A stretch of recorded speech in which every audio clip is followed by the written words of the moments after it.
Principal, Madame la députée d'Hochelaga-Maisonneuve. Monsieur le Président, âgée de 83 ans, Mme Cloutier-Thibodeau a été relocalisée au CHSLD Marie-Victorin suite à 2 AVC. À peine capable d'avoir le contrôle de ses jambes et de ses bras, on l'a installée dans une aile réservée aux patients lourdement atteints de démence. Quelques semaines après son arrivée, Mme Cloutier-Thibodeau est victime d'une première agression lui causant d'importantes blessures au visage. 1 mois plus tard, elle subit 2 autres agressions. Mais c'est finalement un nouveau patient venant tout juste d'être admis qui lui fera subir la 4e agression fatale. Après avoir été admise 2 fois à l'hôpital sans que personne ne détecte ses 5 côtes fracturées, elle s'éteindra finalement 6 jours plus tard sans avoir reçu quoi que ce soit pour endormir sa douleur. Monsieur le Président, ce matin, la compassion de la ministre déléguée aux services sociaux ne sera pas suffisante pour excuser le décès de Mme Cloutier-Thibodeau. Quelle explication la ministre a-t-elle à donner aux membres de cette famille? Madame la ministre déléguée aux services sociaux.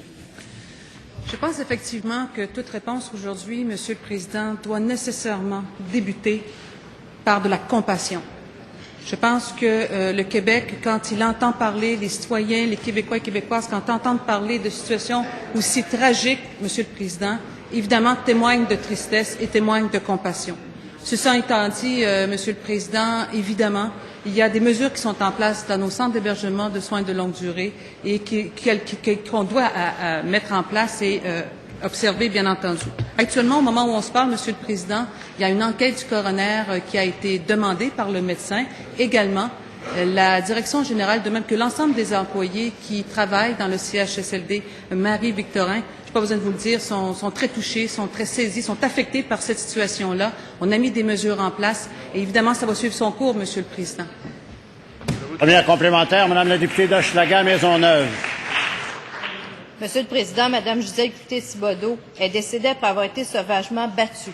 Pas 1 fois, pas 2, 4 fois, Monsieur le Président. Combien de fois ça va prendre pour être protégé comme il se doit lorsqu'on est hébergé dans un CHSLD? Combien d'enquêtes du coroner ça va prendre aussi pour avoir des vraies mesures pour protéger nos aînés? Madame la ministre déléguée aux services sociaux.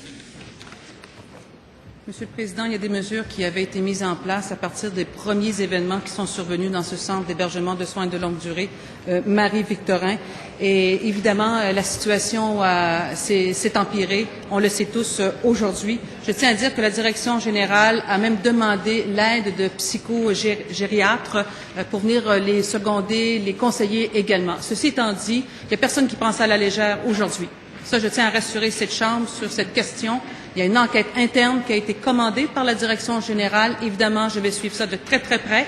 Également, une enquête du coroner demandée par le médecin. Nous ferons la lumière sur cette question-là. Et s'il y avait des améliorations à apporter, vous pouvez compter sur nous, Monsieur le Président. On va y voir.